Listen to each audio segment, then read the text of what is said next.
Ele é policial civil, vereador e pai. É o terror dos maconheiros de Timbó. O Flávio Ribeiro, brincadeiras à parte, tem feito batidas policiais noturnas em pontos onde a população tem denunciado o consumo de drogas.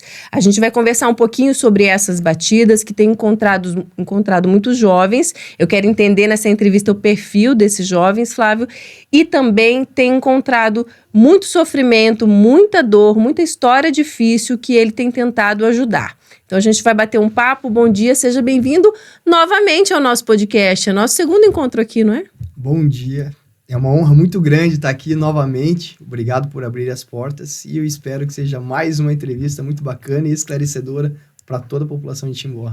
Ô Flávio, essas abordagens que você tem feito, eu queria entender como é que elas começaram. Era uma coisa que você já fazia antes e que agora tem gerado mais repercussão, até por conta das redes sociais, dos vídeos que você tem publicado, ou não? É realmente uma ação nova? Então, eu sempre me preocupei em saber como que seria o trabalho como vereador, agregando também o trabalho de policial. E, obviamente, a minha grande preocupação é a segurança pública. E tive a ideia de sair durante a noite, durante o dia, para ver o que precisa melhorar na cidade relacionado à segurança pública. Então, muitas dessas fiscalizações, as saídas que eu faço, elas acabam sendo na condição de vereador. É questão de iluminação pública, de câmera de segurança, de pontos vulneráveis, mas é evidente que quando me deparo com uma situação flagrancial... Entra o Flávio policial. Exatamente, essa é a grande novidade no cargo de vereador. Então, não são fiscalizações eminentemente policiais, são de vereadores, mas eu não posso deixar de agir quando eu vejo uma situação flagrancial. Então, a ideia surgiu daí. Primeiro ponto, que o que eu mais ouvia durante a campanha é que o vereador só aparece de 4 em 4 anos para pedir voto. Então, a minha grande preocupação era trabalhar constantemente, mas mais do que isso, mostrar que de fato eu estava trabalhando. Porque de nada adianta eu sair às 10, 11 horas da noite, fazer essas fiscalizações e as pessoas não tomarem conhecimento. Aí vai chegar, não estou pensando em reeleição em momento nenhum, eu sempre digo que esse período está sendo de muita diversão, porque eu estou aliando duas coisas que eu gosto muito de fazer, que é a política e a polícia. Então tem sido uma diversão e eu estou tentando mostrar o que está acontecendo com um grande objetivo, fazer com que as pessoas enxerguem a Timbó de uma maneira diferente, que elas entendam que a segurança pública precisa ser discutida todos os dias, de forma séria e permanentemente. Como é que você faz isso? Mostrando que o problema existe, porque a segurança pública é o seguinte: se você nunca teve nenhum problema de alguém entrou na sua casa, você foi vítima de um furto, de alguma violência doméstica, você jamais vai conhecer a delegacia e você vai achar que esse problema não existe. E não é verdade. A segurança pública ela vem sofrendo algumas alterações muito significativas. E aqui eu entendo que alguns pontos são muito importantes. Nós estamos tendo uma redução paulatina do número de policiais, tanto policiais militares quanto policiais civis, e um aumento da população. E é óbvio que quando você alia esses dois fatores, a criminalidade naturalmente vai aumentar. Então eu quero que as pessoas enxerguem esse ponto de vista que eu tenho e que os operadores da segurança pública têm e comecem a acreditar a importância que a segurança pública possui. Porque quando se fala em aumentar o efetivo da polícia militar, quando se fala em aumentar o efetivo da polícia civil, nós tendemos a jogar essa responsabilidade para o governador do Estado, que não tem outra forma de fazer isso que não seja através do governo do Estado. Até porque a polícia militar é estadual, polícia civil também. Exato, e a Constituição Federal diz que é responsabilidade do governo do Estado. Mas nós temos na nossa lei orgânica, a guarda municipal está contida na lei orgânica desde a década de 90. Sim, e aí é ligada à prefeitura. Exatamente. E até hoje ela não foi regulamentada. E as pessoas sequer sabem da existência disso. E quando eu falo, e quando eu vinha falando durante a campanha de guarda municipal armada, as pessoas achavam que era uma coisa do outro mundo. Mas não. O nosso legislador, na década de 90, na nossa lei orgânica, e o que é a lei orgânica? É a lei maior do município. Nós temos, em nível federal, a Constituição Federal, nós temos em nível estadual a Constituição Estadual, e em nível municipal, a nossa lei orgânica. E ela deve ser respeitada através de todos os outros atos administrativos. E até hoje não foi regulamentado. E eu entendo que ela não tenha sido regulamentada porque nós vivemos em uma cidade onde a criminalidade, de fato, ela é muito baixa. A eficiência das forças policiais ela é muito alta. E nós pagamos o preço pela alta eficiência de não investir em segurança pública.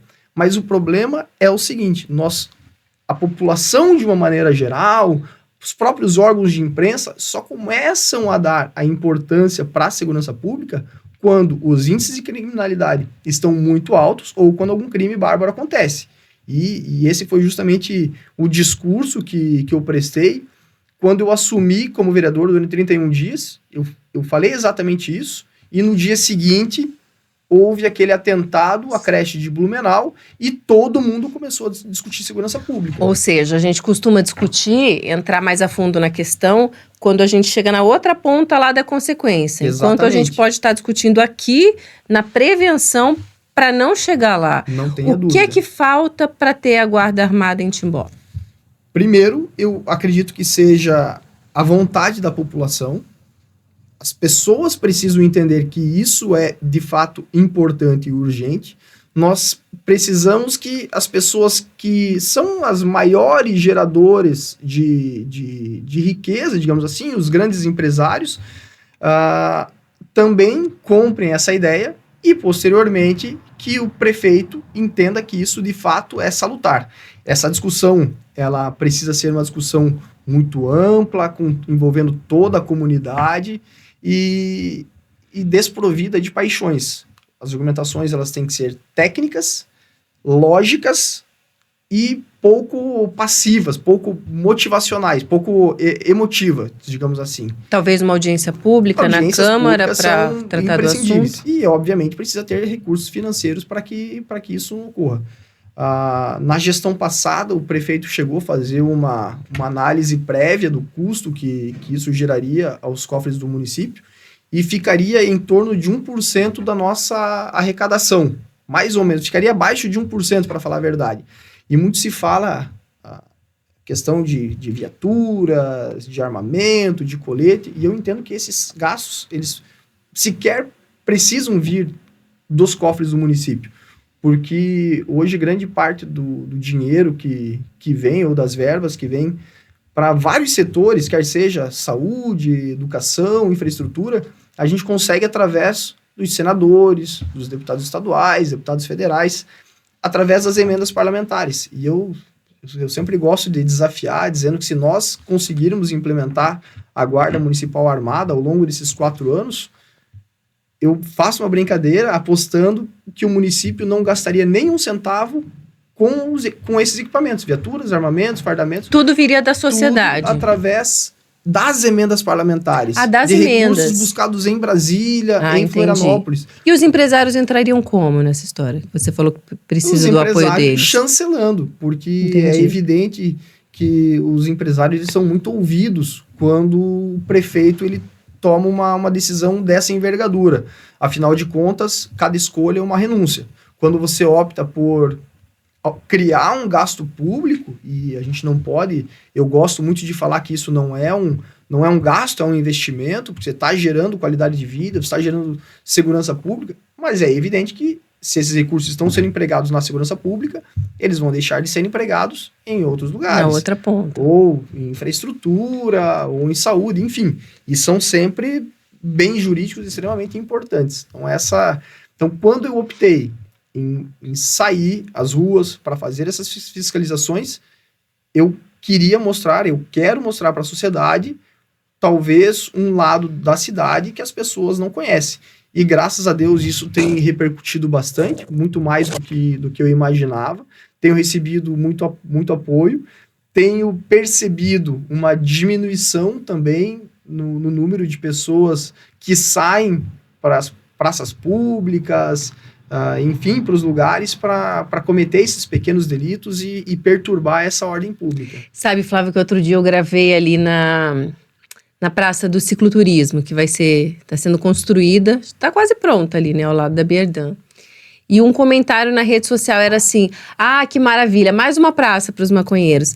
Aí eu fiquei pensando, eu falei, gente, mas o errado não tá a praça. Exato. Você não pode não poder construir uma praça na cidade. Então eu quero entender o que é que você tem encontrado nessas abordagens, assim, qual é o perfil? Porque pelo que eu vejo dos vídeos, me saltam assim, aos olhos esses dois perfis.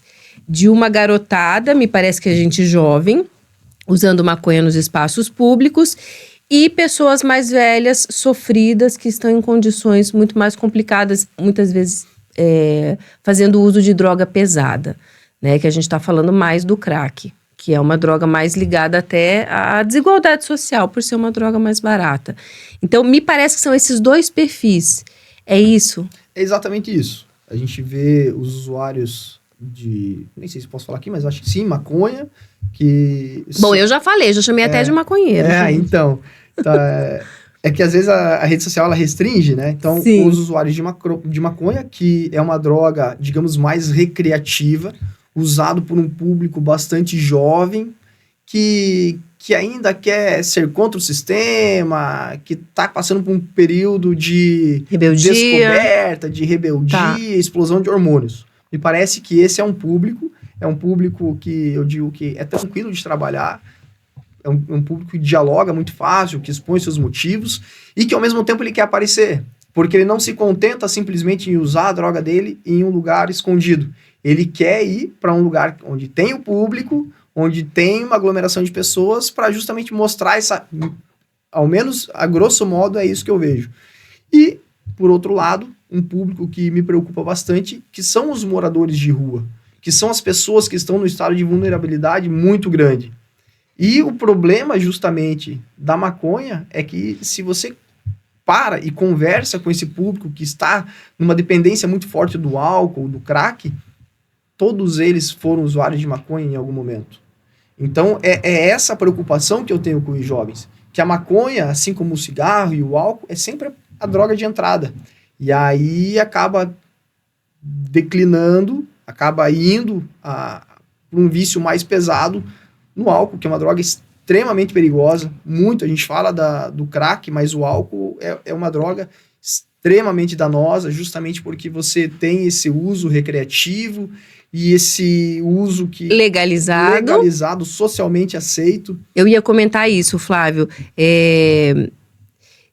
Tem uma pesquisa, eu posso depois até colocar aqui na descrição do vídeo, que foi feita nos Estados Unidos, e essa pesquisa específica aponta que a maconha não é a porta de entrada para depois terminar no uso de droga pesada, mas que essa porta de entrada é o álcool. Sem dúvida. Então, assim, eu fico pensando... Eu não estou aqui fazendo defesa da maconha, não é isso. Acho que a gente tem que olhar com certeza para esse cenário. Mas a gente não pode esquecer de olhar para o consumo de álcool entre os jovens. Claro que as coisas têm mudado. Eu vou te dizer, Flávio, aliás, se alguém me perguntar qual é a pior droga que você acha que existe, é o álcool. E eu bebo, tá? Eu bebo. Não tenho falso moralismo, não. Eu bebo. O meu primeiro porre foi com 12 anos. Meu Deus. Meu pai e os amigos dele me deram cerveja, achando engraçado. Então, é isso que eu falo. A gente tem evoluído como sociedade a ponto de eu não achar mais normal ou engraçado coisas que antigamente a gente achava normal. Só que o que eu vejo nessa garotada de 15, 16, e os nossos filhos vão chegar lá, por enquanto eles estão pequenininhos, né, Flávio? Essa preocupação, como é que a gente vai fazer? E dentro dessa preocupação, tipo assim, eu bebo em casa e os meus filhos estão vendo. Então, também estou olhando para mim, porque não é só olhar para os outros, não. A gente tem que olhar para a gente. Qual é o exemplo que eu estou dando e como é que eu faço para mantê-los longe? Porque eu acho que a gente não pode deixar de considerar o álcool como a droga mais perigosa. Eu penso nisso, assim, contigo. Sabe? Quando a gente fala que a maconha é a droga porta de entrada, a gente tem que ter bem claro que o álcool é uma droga lícita e, portanto, ela é a droga mais devastadora, mas ela é lícita. Então as pessoas não conseguem ter essa noção mais ampla de que ela é, de fato, muito danosa. Mas a maconha é a droga ilícita. E nós não podemos jamais normalizar esse uso justamente pelo fato de ela ser penalmente proibida a sua venda. Então não importa qual é a sua idade, não importa qual é a sua classe social, não importa nada. Você não pode normalizar essa conduta das pessoas em praça pública fazerem uso dessa droga. Porque daqui a pouco a gente vai estar normalizando a pessoa cheirar cocaína, usar crack e tá tudo certo. Isso é mais um exemplo claro da decadência moral que a gente está vivendo. Me parece que, eu não sei quantos anos você tem, mas 43. Eu sou 40 a mais também, e de fato os nossos pais tinham essa questão de, é bonito fumar, é bonito, e era charmoso, o cinema incentivava, gente, colocava bebida na chupeta do bebê para o bebê dormir. Era normal? Infelizmente, né? Relatos desses casos são muito normais e a gente percebe que algumas histórias de pessoas que estão no fundo do poço em virtude do uso abusivo de álcool é justamente porque eles tiveram um envolvimento com o álcool durante muito cedo. E olha que interessante, nós estamos numa parte do país que faz um culto ao álcool. Quantas festas a gente tem aqui que a gente trata a cerveja como líquido precioso? Gente, a gente tem que ter coragem de ter essa discussão, porque a verdade é essa. A gente bebe, a gente gosta, mas a gente quer manter nossos filhos longe, porque é uma porta de entrada. E como é que a gente vai fazer isso? Como é que você equilibra essa balança? E aí eu queria também perguntar para o Flávio, porque a gente está falando dessas duas pontas. Então tem essa ponta que o Flávio disse que a gente não pode normalizar as pessoas na praça consumindo droga ilícita. E, ao mesmo tempo, a ponta da prevenção. A conversa em casa. O que você pensa disso, Flávio? Dessa parte do diálogo em casa, nas escolas, para que a gente não deixe chegar nesse ponto de estar lá na praça? É fundamental. A conversa em casa, sobretudo, é fundamental. E a gente tem um costume, enquanto pais, mães, filhos, de não dialogar a respeito desses assuntos que são espinhosos. Porque os nossos pais não conversaram com a gente. Exatamente. E a gente tem a falsa sensação de que se eu não converso sobre o assunto, esse problema não existe. E é justamente ao contrário, a gente está camuflando. Eu, inclusive, fazendo um parênteses, fiz uma postagem de um vídeo que não teve repercussão, mas extremamente importante, dizendo a respeito de um problema que está crescendo absurdamente em nível mundial, que é a questão da exploração sexual virtual com crianças e adolescentes. E eu participei disso lá em Florianópolis com agentes do FBI, do HSI, policiais civis, promotores de justiça, do CyberGaeco, e fiquei espantado com o número de operações que eles estão fazendo, encontrando predadores na internet que têm acesso à tua casa, à tua residência através do computador e começam a fazer vítimas na mais tenra idade, 9, 10, 11, 12, 13 anos, pegando conteúdos sexuais, escravizando as vítimas, e eu saí de lá assustado, porque tenho uma filha de 8 anos. E a primeira coisa que eu fiz quando voltei de lá, antes de gravar o vídeo, foi justamente conversar com ela.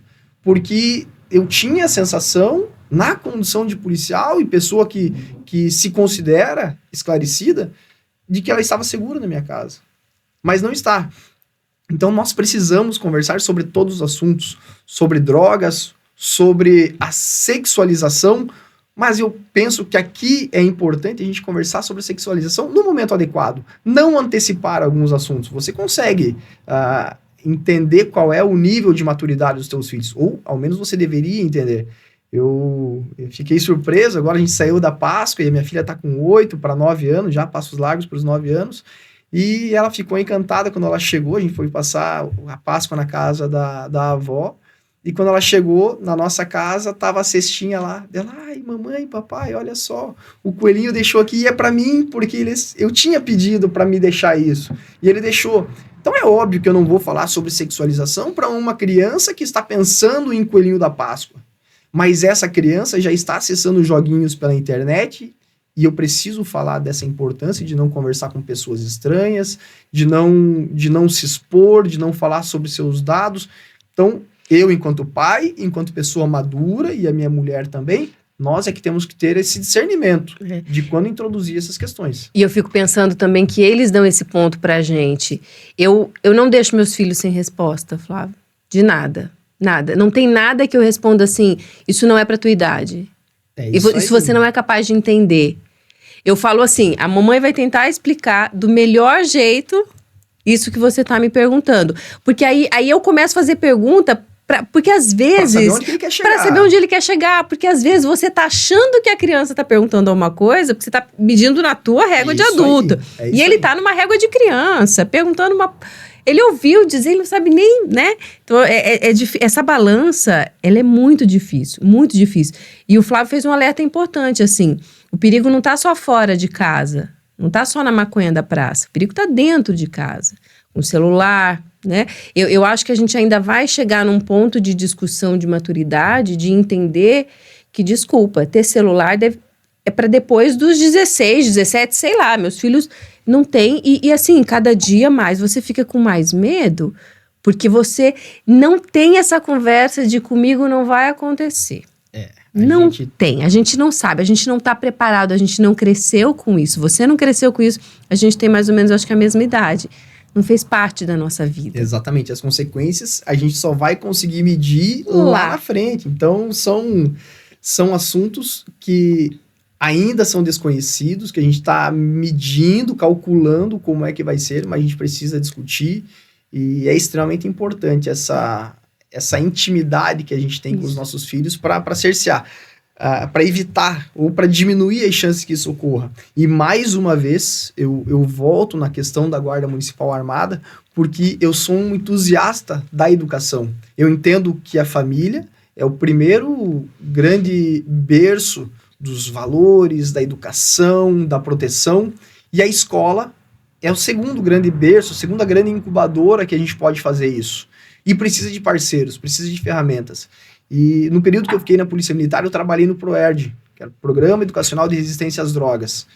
E naquela época, nós tínhamos 3 policiais militares que faziam esse trabalho nas escolas. Nós abrangíamos 100% das escolas de Timbó, 100% das escolas de Rio dos Cedros, 100% das escolas de Benedito, Dr. Pedrinho, e conseguimos fazer esse trabalho formando um cinturão de segurança. Hoje, infelizmente, pela decadência no número de efetivo, a Polícia Militar não consegue mais fazer. Até quero aproveitar e mandar um abraço pro meu amigo Fogaça, que faz um trabalho extraordinário nas escolas, uma pessoa aclamada dentro dos educandários, mas é uma pessoa que está trabalhando sozinho. E é um trabalho extremamente reconhecido da Polícia Militar. Posso contar uma história engraçada? Lógico. Tá. Do PROERD. Eu já tentei, inclusive, entrevistar aqui no podcast o PROERD, mas a Polícia Militar Estado não permitiu, infelizmente, porque eu acho importantíssimo esse programa nas escolas. Um policial que faz esse trabalho, ele saiu de uma conversa com a galera do 5º ano, mas vermelho de vergonha. E ele saiu dizendo assim, meu Deus do céu, me coloca pra trocar tiro com bandido, mas não me põe pra enfrentar o 5º ano. Aí eu falei, mas o que aconteceu? Ele falou assim, uma criança levantou a mão e falou assim, tio, quando eu for adolescente eu vou poder fazer sexo? Aí ele falou, meu Deus, o que é isso? Eu não tô preparado pra isso. Aí eu fico imaginando, desculpa, eu lembrei dessa história, mas eu fico imaginando a saia justa também do policial numa situação dessa. Mas é justamente isso, porque você está ali preparado para falar sobre um determinado tema. Você estuda muito sobre aquilo. Mas às vezes você não está preparado para algumas perguntas que são mais auspiciosas e tem que se virar com os 30. É justamente isso. É muito mais fácil você trocar tiro com um bandido, porque você foi condicionado e treinado para fazer aquilo, do que para responder uma pergunta Claro, dessa. E uma criança que não tem diálogo em casa, não se sente à vontade de perguntar em casa, Ele não vai tenha dúvida. Pra quem ele tem intimidade, para quem ele tem liberdade. Intimidade. Aí ele vê um policial ali que está conversando de coisas que são consideradas ainda tabu. É esse cara que eu vou perguntar. É justamente isso. Ô Flávio, você sabe que eu acho que a gente tem uma quando você fala de família, eu fico pensando assim na complexidade disso. Eu acho que talvez eu tenha uma visão um pouco diferente, assim. Porque eu vejo muitas situações, e acho que todo mundo vê, que você fala, gente, isso não é família, isso não deveria entrar no conceito família, sabe? E eu posso citar um monte aqui dos últimos dias, que a gente viu pai jogando filho de ponte, mãe pulando com criança da sala, enfim. E aí eu fico pensando nisso, assim, até nessa questão da rua, da situação de rua. Existe um movimento muito forte de... E aí eu só vou abrir um parênteses, porque eu pesquiso no mestrado População de Rua, acho que eu te falei disso, né? Então, há 2 anos eu pesquiso. Então, muita coisa que eu falo não é da minha cabeça, tá, gente? É de estudo. Então, assim, o que a gente identifica? Que existe esse movimento muito forte relacionado à população de rua nas cidades, das prefeituras. Esse é o primeiro caminho, devolver para a família. Vamos devolver para a família. Só que tem muita gente que, se você parar para conversar, fugiu da família. Mulher que fugiu por conta de violência doméstica. Tem um rapaz que eu conversei que ele chegou da escola. Ele tinha, nessa época, acho que uns 12, 13 anos, ele chegou da escola e ele viu o pai cortar o pescoço da mãe. Do jeito que ele estava, com o uniforme e com a mochila, ele foi embora. E ele passou anos na rua. Então, assim, tem pessoas que não podem ser devolvidas para a família, que não querem, que é o contrário, que a família é o lugar da violência, que é o lugar, sabe? E aí, como é que a gente faz? Pois é, na verdade, esse não universo... Tem resposta simples, não tem tá? Resposta, é lógico que não tem resposta simples. Tô jogando pra gente debater. Esse universo é um universo extremamente complexo, extremamente difícil para você encontrar soluções, e eu até... Tem alguns casos que são impossíveis, você tem que tentar encontrar meios para amenizar esse sofrimento, amenizar esse problema relacionado à segurança pública, à saúde pública, enfim.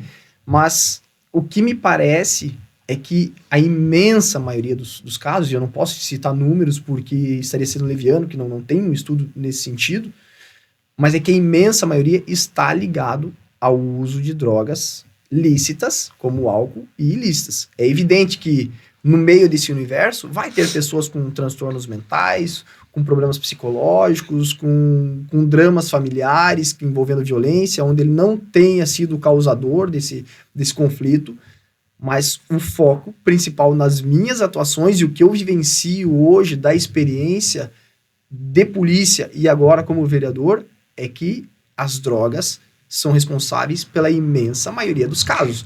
Mas olha que interessante. Os dados do CadÚnico mostram que o consumo de droga é mais consequência da vida na rua do que causa. Pesquisa. Eu posso pesquisar, mas eu desconfio desse dado. Primeira causa de situação de rua. Rompimento de laços familiares. Claro que é aliada à desigualdade social. Porque se eu romper os laços com a minha família, se você romper, a gente dificilmente vai parar em situação de rua. A gente trabalha, claro. A gente tem emprego. Então, situação de rua... que as pessoas aqui na nossa região não precisariam se encontrar em situações de rua. Essa pode ser uma realidade em nível de Brasil, onde de fato a desigualdade social é muito grande. Aqui nós vivemos uma situação de pleno emprego, onde as prefeituras e o poder público, de uma maneira geral, fornece subsídio, onde mais do que isso, a sociedade ela é organizada, é solidária a ponto de ajudar as pessoas na medida em que elas precisam. Então, é por isso que quando eu falo da situação de rua, eu me restringo à nossa realidade. Sim. Porque, claro, eu não posso falar da realidade do Rio de Janeiro, de São Paulo, Salvador, Recife. Eu não posso falar, porque lá, de fato, as coisas são muito diferentes. Aqui não. Aqui nós temos uma estrutura e um aparato social e empresarial que consegue muito bem fazer com que a pessoa, desde que ela queira, supere os problemas e os desafios que ela enfrente, sem necessariamente ir para uma situação de rua. Então, até deixando claro que os dados que eu passei são dados nível Brasil. Isso. A gente não tem esse tipo de estudo aqui em Timbó, até porque Timbó, população de rua em Timbó, eu acredito que ela é pequena e flutuante. Eu imagino que são pessoas que estão passando de cidades em cidades. Uma coisa que me chamou muito a atenção naquele teu vídeo com o homem do complexo esportivo, que você fica assim, dá até pra sentir um pouco da tua angústia. Você fica assim, mas como é que a gente pode te ajudar? Mas como é que a gente pode te ajudar? E eu acho isso muito interessante, porque assim, eu preciso construir com você. Meu amigo, o que eu posso fazer para te ajudar? Eu não posso chegar e dar a saída. Não. Ó, você vai sair, você vai fazer isso. Que aí não vai adiantar, meu amigo. Vai estar na rua de novo. Nenhuma. E esse caso foi bem interessante. Aliás, tudo tem sido muito interessante. E quando eu saí, a princípio, primeira vez, eu saí com aquele espírito de policial, aquele espírito calejado, de que todo mundo é vagabundo, todo mundo é marginal e é livre escolha.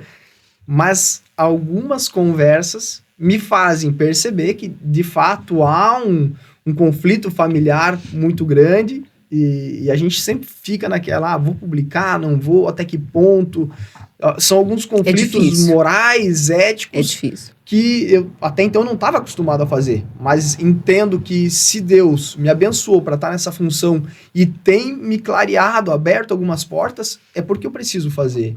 E graças a Deus, quando eu publiquei, a irmã desse rapaz entrou em contato comigo, explicou a situação dele, o porquê que levou, ele já tinha um histórico de alcoolismo na família, enfim, a mãe morreu, de violência, a mãe morreu, o irmão havia morrido, ele era uma pessoa que tem problema de saúde, mas para resumir a história, graças a Deus, ele voltou a morar na casa da irmã, eu até havia conversado com ela para ver se poderia fazer uma matéria para explicar a situação deles. Eles têm um problema de vulnerabilidade social, é um número muito grande de família, poucas pessoas trabalham ali, então precisa da intervenção do poder público, de assistência social, enfim, uma série de questões que a gente precisa avaliar, mas graças a essa atuação, essa conversa franca e essa divulgação, a gente conseguiu fazer uma mediação para que ele retornasse ao convívio da família.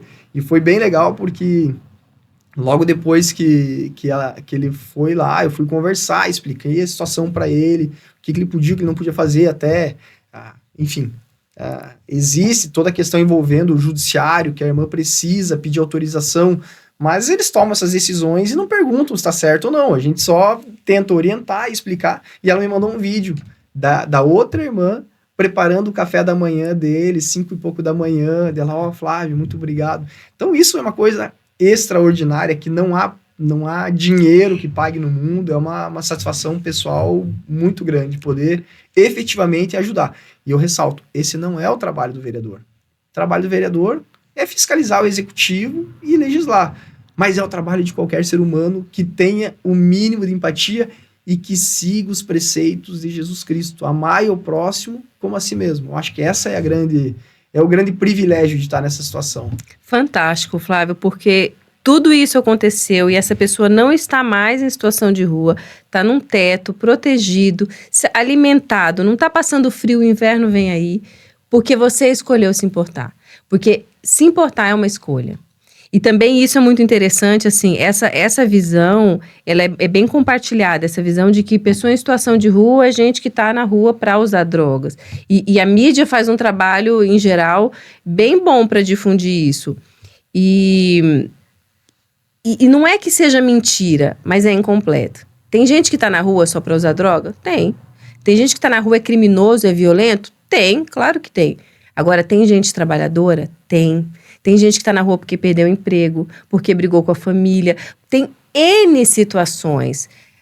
A gente que está na rua, eu e o Flávio, que estamos na rua, eu por conta da pesquisa e o Flávio por conta do trabalho como vereador, como policial, conversando, ouvindo as pessoas, fazendo uma escuta gentil da história das pessoas, a gente vê isso.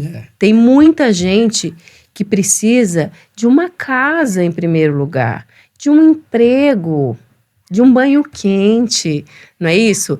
E tem o outro lado? Claro que tem. Agora, a situação de rua, a definição de população de rua é um grupo heterogêneo. Muito. Heterogêneo. Não dá para colocar todo mundo na mesma sacola. Morador de rua é tudo bandido. Não é. Então, assim, Faz esse exercício que o Flávio tá fazendo. Conversa com as pessoas, senta, bate um papo, toma um café, pergunta. Mas é difícil, né? O Pergunta. primeiro ato que nós É temos é difícil. tentar se afastar, enfim. É Mas difícil. é só para trazer os dois lados. Então tem esse morador que, de fato, havia saído em virtude de um conflito familiar e, por outro lado, estava passando com a viatura policial, e aí eu estava em expediente, e vi uma pessoa deitada em um ponto de ônibus. Pensei, pô, vou parar ali para conversar também e já tentar ver o que precisa. Aí fui, conversei com ele, a pessoa se identificou, falou que era usuário de crack, que estava naquela situação, e quando eu perguntei se ele precisava de ajuda, ele falou que não. Eu falei, tá, meu amigo, mas é questão de você estar usando droga, você acha que é certo? Ele falou, eu acho. Eu falei, pô, mas eu gostaria de te ajudar de alguma maneira. Mas eu não quero ajuda. Eu quero ajuda, essa é a minha escolha de vida. Eu falei, tá, mas você está sustentando como? Não, eu ganho um auxílio do governo, não lembro se era aposentadoria, enfim, não sei o que era. Mas ele estava confortável naquela situação. E nesse ponto, eu penso que a nossa legislação ela é muito branda, ela é muito leniente. Porque o Estado intervém na vida das pessoas, e eu vou citar um exemplo aqui que eu gosto de polêmica, que exige que você vacine os teus filhos contra a vacina do Covid, que é a única vacina que eu tenho alguma restrição, mas ela não impõe ao cidadão que ele se interne compulsoriamente. O que é mais grave? É eu deixar de vacinar meu filho, que tem até 5 anos, ou é eu usar droga, é eu financiar todo o crime organizado comprando essa droga, é eu conscientemente prejudicar minha saúde, me colocar numa situação de vulnerabilidade, e o Estado não faz nada. Por que o Estado se importa tanto com algumas coisas e fecha os olhos para outras coisas? É isso que eu não consigo entender. Então, claro, existem pessoas de todos os níveis nessa situação. As que querem ser ajudadas e as que não querem. As que querem ser ajudadas, vamos gastar energia para que elas sejam efetivamente ajudadas. As que não querem, vamos impor o peso do Estado. É para isso que o Estado existe. Agora, olha só. Gente, eu também gosto, tá? Da polêmica e da complexidade. Vamos abraçar a complexidade. Eu conheci uma mulher na rua que estava no crack e ela falou assim, minha filha, sabe isso tudo que eles vêm oferecer aqui? Ah, emprego, curso de qualificação, nananã. Ela falou, eu não quero. Ela falou, eu tinha 2 filhos e eu perdi os 2. Ela falou, eu não tenho mais pelo que viver. Eu não quero viver. O único prazer que eu tenho é quando eu uso a minha droga. Então eu passo dias usando a minha droga, depois eu venho aqui numa ação social, eu como, eu troco de roupa, eu tomo banho e volto pra droga. Eu não quero. E aí eu fiquei pensando, tá abrindo o coração, que se eu tivesse na situação dela, e eu sou mãe, será que eu não faria o mesmo? E aí eu também fiquei pensando que se você tem uma rede de acolhimento, talvez essa pessoa naquele momento não encontra nada de melhor na vida dela, porque lembrem-se que o bem-estar promovido por uma droga pesada, o bem-estar químico, é enorme. Gigante. É enorme, certo? Então, o que você vai competir na vida real com esse bem-estar químico? Só que aí eu fico pensando que se você tiver uma rede de acolhimento, tá bom, nesse momento ela não quer ajuda. Mas talvez daqui a pouco ela queira. Talvez ela comece a conversar com alguém, talvez ela conheça alguém legal, talvez ela se envolva num projeto, talvez ela passe a ajudar outras pessoas e ela conheça outras mães que passaram pela mesma situação. Eu acho que não dá para desistir das pessoas, mas também não sei se a saída é catar a força e internar, não acredito. Não dá para desistir, é óbvio que não dá para desistir, mas o Estado ele tem um recurso limitado. Você não pode focar todas as suas atenções e todas as suas energias para uma pessoa que nitidamente não quer ser ajudada. E com motivos que eu e você reputamos legítimos. Sim. É evidente. Deus me livre acontecer isso comigo. Eu não sei qual seria a minha reação, mas eu sei quais são os caminhos ou alguns deles que podem tirar ela dessa situação. O primeiro talvez seja desintoxicação, e o segundo é só preencher esse vazio com um amor maior. E eu não quero aqui falar de religião, mas eu não consigo encontrar outro caminho que não seja a religião, para que essa pessoa dê uma amenizada na dor que ela está sentindo e que ela tenha um propósito para a vida dela. O que me move a ser bom? O que me move a ser ético? É ter a certeza que quando eu morrer, eu vou prestar contas com alguém e vou ter a esperança da vida eterna. É ter a certeza que os entes queridos que eu perdi, que me foram tirados com tanta dor, que eu vou reencontrá-los. Afinal de contas, são essas as promessas. Eu só posso trazer essa pessoa de volta se eu der uma esperança para ela. E a única esperança que eu tenho é através justamente da maior perda que ela teve. E se ela enfrentou um trauma na igreja? E ela tem pavor da igreja? Pode ser. É que eu fico pensando assim... Gente, se alguém falar que existe uma solução não existe simples, solução mágica. desconfie, não existe. Que não existe. É isso. E é na base do diálogo, da conversa, que a gente vai entendendo e vai... Opa, peraí, esse aqui tá fácil de resolver. Mas eu não conheço ninguém que foi pras ruas por causa de um problema na igreja. Eu conheço pessoas que deixaram de frequentar a igreja e tudo bem. Ah, não, eu não digo isso, mas eu falo, por exemplo, assim, você apresenta como uma solução. Ó, vamos uma delas. Uma delas, vamos pra igreja, que você vai encontrar o amor de Deus, papapá. E a pessoa tem uma bronca enorme de igreja, porque ela passou por algum trauma dentro da igreja. Então, assim, talvez ela não vai querer aquele caminho. Mas o amor... Ela não enfrentou um problema com a igreja. Ela enfrentou um problema com um homem, com uma mulher, com uma pessoa. Dentro de porque a igreja é um abstrato. Sim, mas aliás, a igreja é a maior entidade que faz esse assistencialismo. Foi ela que surgiu, não foi o Estado que iniciou isso. Então a igreja, ao longo dos séculos, foi a instituição que mais resgatou pessoas. E a gente não pode achar que isso não tem mais eficácia. Ao contrário. Aliás, as igrejas têm um altíssimo índice de sucesso para tirar as pessoas das drogas. Lembrando, gente, que tem igrejas e igrejas, claro. Tá? Não vamos... Pessoas e pessoas. Pessoas e pessoas. Então, assim, tem religiões e religiões e igrejas, tá? Se um dia a gente quiser também falar desse tema, é um tema que eu adoro, porque eu vi muita... Eu sou abençoado e reforço, eu falo da nossa realidade local. Eu conheci pastores extraordinários, pessoas extraordinárias, e depois que eu comecei a publicar esses vídeos, a gente está desenhando um projeto que é muito interessante, e eu fui procurado por uma mulher que é barbeira, e ela falou: Flávio, eu tenho visto teus vídeos e eu tenho uma ideia de um projeto social muito legal, mas eu não sei como iniciar. Eu falei: senta aqui, eu também não sei, mas eu quero te escutar e quero ver. Então, esse projeto, ele tá em fase embrionária ainda, que é justamente a gente identificar as pessoas em situação de vulnerabilidade, identificar quais são os problemas que levaram elas a essa situação de vulnerabilidade e se elas querem deixar essa vida. Esse é o primeiro passo. Identifiquei quem são, identifiquei os motivos e se ela quer ou não deixar essa situação.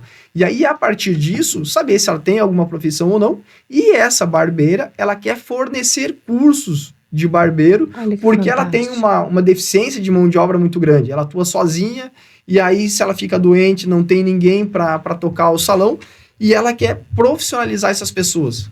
Só a profissionalização vai adiantar? É evidente que não. Nós vamos precisar de um suporte psicológico, nós vamos precisar de um suporte médico para entrar com uma intervenção medicamentosa, nós vamos precisar de um espaço para que acolha, nós vamos precisar das ferramentas, e isso eu estou falando em primeira mão porque eu não conversei com ninguém ainda, eu não sei ainda direito a quem recorrer e acho que não é o momento adequado, mas quem sabe não, tenho certeza que aqui o público é muito grande, quem sabe novas pessoas apareçam e surjam para complementar essa ideia. E olha como a gente precisa agir em rede, né, Flávio? Olha que interessante. Da tua atitude de se importar com as pessoas nas ruas, de conhecer as histórias, já entrou em contato uma profissional falando: eu forneço o curso, eu tô contigo também, tá, nesse projeto, e a gente vai juntar mais gente, e cada um dentro da sua área, ver o que pode oferecer, e a gente atua em rede. E aí, e senta e define um projeto. Olha que bacana, senta e define. E como é que faz para fazer parte desse projeto? Vai ter que frequentar o CAP, se for uma pessoa, né, que está numa dependência química. Enfim, a gente pensa na coletividade. Eu queria perguntar Gente do céu, olha o tempo, né? Mas o papo tá bom. Eu queria te perguntar da grávida. Um dos vídeos que você fez que eu acho que ficou todo mundo assim com o coração pequenininho naquele vídeo. A gente tem notícia dela, a gente sabe como é que tá ela, o Não, bebê. infelizmente não. Ali foi uma situação onde também uma amiga me procurou no privado, relatando a situação dela, que ela estava seminua, se prostituindo. Eu fui até o local, tive um trabalho muito grande, as pessoas só veem ela no carro e só veem ela na Secretaria de Saúde. Mas o que eu fiz para que ela entrasse no carro, o convencimento, o tempo perdido, ou enfim, Não é sei se é perdido. perdido, se é... Mas a situação dela era muito complexa e muito dramática. Com muito diálogo, ela entrou no carro, com mais um pouco de diálogo, foi até a assistência, até a Secretaria de Saúde, e de lá foi encaminhado para o hospital. Mas ali é que eu falo que não existe uma legislação. Essa mulher precisava ficar internada compulsoriamente, não por ela, mas pelo filho. Infelizmente a legislação não permitia. Então ela foi solta e a gente não tem como ficar fiscalizando onde é que ia, fazendo o quê, mas no meu íntimo eu sei o que aconteceu. Deus queira que essa criança esteja bem, na medida do possível, porque não tem como ela tá bem, com a mãe sendo usuária de crack nesse nível, e enfim. Pra você ver o que eu falo da rede. Passou pelo hospital, desintoxicou, tem que ter uma rede à espera ali, ó. Tratamento psicológico, vamos conversar, vamos entender por que uma mulher grávida de 35 semanas terminou na rua usando crack, qual é o sofrimento que ela tá passando, ou que ela passou para chegar nesse ponto. O mais dramático é que, não sei da veracidade ou não, mas chegou até mim que essa mulher já estava com uma gravidez há cerca de uns 2 anos, nessas mesmas condições, e o filho simplesmente desapareceu. E eu espero que isso não se repita. Essa mulher parece que mora em Dayal, não tenho certeza também. E não sei o que aconteceu dela, não sei o que aconteceu do bebê. Eu espero que as autoridades de Indaial tenham feito esse acompanhamento, porque isso repercutiu bastante e ela certamente foi identificada pela assistência social, tanto daqui quanto de lá. Mas ela também não tem parado. Uma hora está numa casa abandonada aqui, outra hora está se prostituindo ali. É muito difícil, como eu falei, do poder público ajudar essas pessoas que não querem ser ajudadas, porque tem uma infinidade de pessoas que precisam e querem ser ajudadas. Então, e os recursos, tanto humano quanto financeiro, são limitados. Então, é uma situação bem complexa. É muito difícil. Muito difícil, muito difícil. E a gente... quando eu vi o vídeo no carro, eu fiquei pensando, porque a gente vê que ela entrou de livre e espontânea vontade, até porque você não pode forçar ninguém. Vou catar você e vou levar. Não pode, né? Por uma internação compulsória. Eu vou falar os bastidores aqui. Tá. Ela estava se prostituindo. Quando eu quando eu cheguei ali, o carro tinha acabado de sair. A pessoa que ia fazer o programa com ela foi buscar camisinha na farmácia. E ela ficou muito revoltada comigo. Ela falou, sai daqui que você vai estragar meu programa. Eu falei, moço, você não pode fazer programa, olha o teu estado. Qual é o nível de ser humano dessa pessoa no carro que estava pagando pelo programa com uma mulher grávida de 35 semanas, usuária de crack? Flávio, desculpa, e aí, o que aconteceu? A gente tá olhando para ela. Mas e essa pessoa ali do carro, que imagino que seja um homem? Desculpa, mas...